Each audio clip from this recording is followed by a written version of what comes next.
Baik, kembali dalam cerita di Seberat Berita dan pastinya untuk waktu ini saya nak melihat dan juga kita berfokus terus kepada PRN Melaka, dan untuk itu saya nak terus bersama dengan Faris Azman. Faris, kalau biasanya selain pada kita melihat kepada apa yang menjadi tumpuan di gelanggang PRN ini, tetapi untuk waktu ini Faris dan juga rakan syuhada mencari sisi realiti rakyat, iaitu apa masalah yang dihadapi khususnya dalam tempoh fasa pandemik dan juga dalam fasa pemulihan ekonomi ini. Kalau boleh saya difahamkan, Faris membuat tinjauan ataupun mencari masalah rakyat ataupun menyelami realiti rakyat khususnya di Dun Sungai Udang. Sebelum nak bercerita apa yang mereka zahirkan dan apa yang mereka kongsikan kepada Faris, mungkin Faris boleh kongsikan kepada kita secara ringkasnya latar belakang sosioekonomi penduduk khususnya di Sungai Udang, pekerjaan ataupun bagaimana mereka mencari mata pencarian, khususnya kita melihat kepada fasa pandemik dan juga dalam fasa pemulihan ini, Faris. Baik, terima kasih Fauzi. Apa di mana kalau kita katakan soalan Fauzi tadi, seperti di Sungai Udang ini, kalau kita tahu apa yang ada di Sungai Udang. Sungai Udang ini adalah laluan di antara penduduk daripada Masjid Tanah, pergi ke Sungai Udang, pergi ke Tangga Batu dan kemudian Pantai Kuno dan kemudian ke Klebang dan pergi ke Bandar Melaka. Jadi kalau ikutkan di Sungai Udang ni rata-rata mereka adalah sudah tentu yang merupakan penjawat awam, antaranya Angkatan Tentera Malaysia, anggota-anggota mereka ada camp di situ. Begitu juga dengan penduduk-penduduk di sekitar kampung itu. Kebanyakan mereka ini adalah pelbagai sektor, tetapi tidak ada nelayan dan sebagainya. Kebanyakan mereka ni lebih kepada perniagaan dan begitu juga dengan kerja-kerja biasalah kalau kita katakan di Negeri Melaka ini.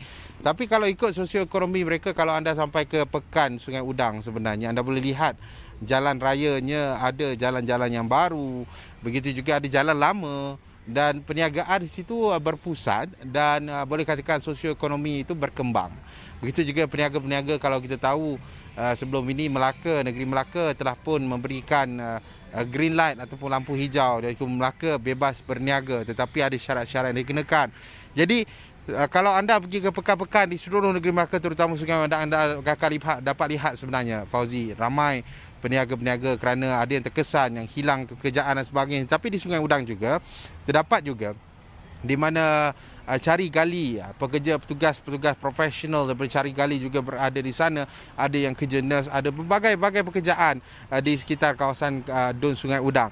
Dan saya sebenarnya saya Syuhada juga Firdaus Azil, kita sekarang ada 3 tim yang berada di Melaka.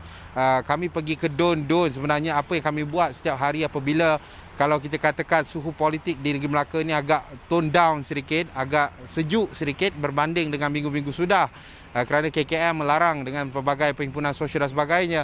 Jadi kami ini bertindak sebagai mata dan telinga rakyat. Kami pergi ke Dun untuk mendengar luahan hati mereka. Dan apabila sampai Dun Sungai Udang, semalam kami membuat tinjauan dan sebagainya, boleh dikatakan beberapa isu yang dimahukan oleh rakyat yang diselesaikanlah. Antaranya jalan raya ini cantik, tetapi traffic light ataupun lampu isyarat ada beberapa simpang-simpang.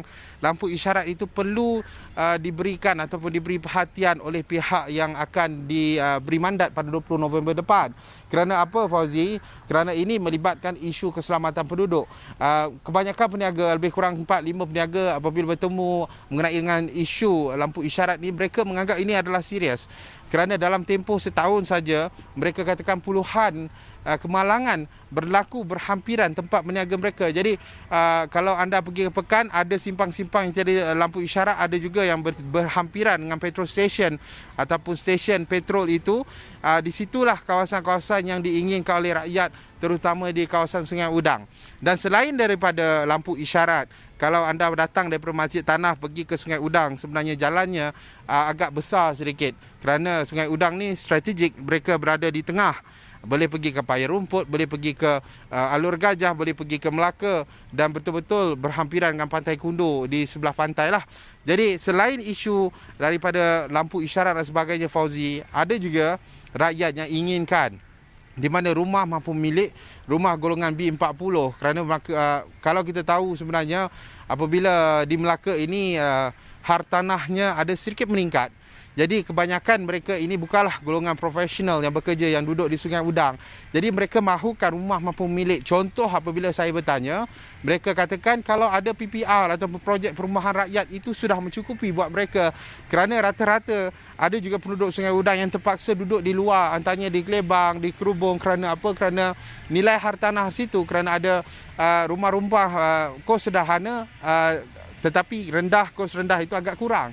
Jadi ini luahan-luahan hati rakyat di Dun Sungai Udang yang kami cuba dapatkan, dan mungkin kami boleh timbulkan isu ini agar wakil rakyat yang bakal diberi mandat pada 20 November depan akan mengambil perkara ini serius dan mungkin boleh selesaikan isu rakyat ini sebenarnya, Fauzi.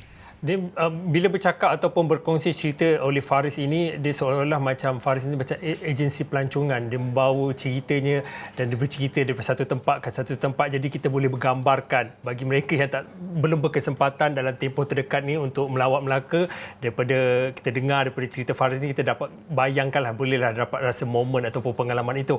Faris, saya tak dapat banyak masa, tapi dalam 1-2 minit yang akhir ini, selain pada melihat kepada isu yang dibangkitkan oleh rakyat penduduk di Dun Sungai Udang seperti rumah mampu milik, dan juga tadi yang awal tadi bercakap tentang traffic light ataupun lampu isyarat, kita tahu Melaka antara salah satu lokasi ataupun negeri yang sumber ekonominya adalah berasaskan pelancongan.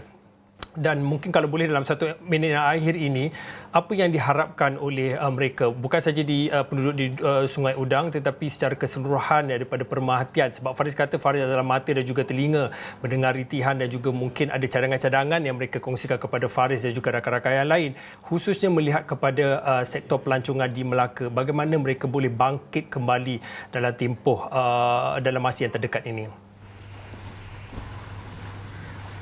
Baik Fauzi, soalan yang agak bagus, kerana kalau kita tahu di Melaka ini adalah sektor pelancongan, tetapi kalau anda sampai ke Melaka, hanya pekan-pekan tertentu dinaikkan sektor pelancongannya, tetapi ada pekan-pekan yang mungkin dilihat sepi sedikit, seperti mana di Sungai Udang. Sungai Udang hanya laluan sahaja, tetapi promosi dari sudut pelancongan tiada di situ.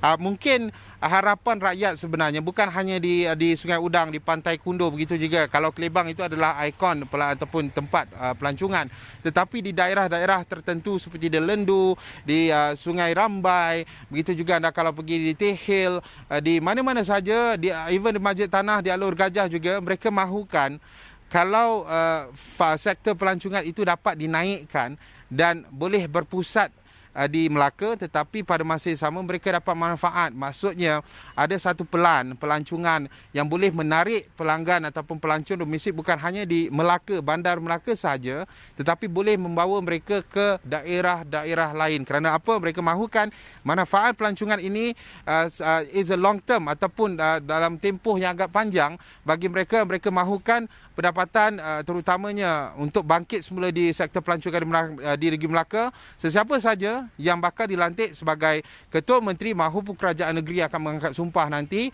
lihat perkara ini supaya pembangunan setara di daerah-daerah di luar bandar dapat dibangunkan, agar rakyat di negeri-negeri ataupun di daerah itu, di negeri Melaka, dapat menerima manfaat yang sewajarnya, terutama sektor pelancongan. Itu harapan yang boleh saya rangkumkan. Kebanyakan mereka di daerah-daerah di Dun-Dun ini, mereka mengatakan begitu, Saudara Fauzi. Baik, terima kasih Faris Azman. Itu antara rangkuman melihat kepada sektor pelancongan yang diharapkan, yang dititipkan kisahnya kepada Faris. Dan selain pada Faris, Syuhada dan juga Firdaus Aziz, panjang perjalanan mereka di Melaka untuk melihat dan juga membawakan kisah-kisah cerita-cerita berkaitan dengan pilihan negeri Melaka. Baik, setakat itu saja cerita di Seberat Berita. Saya Fuzin, kita jumpa lagi.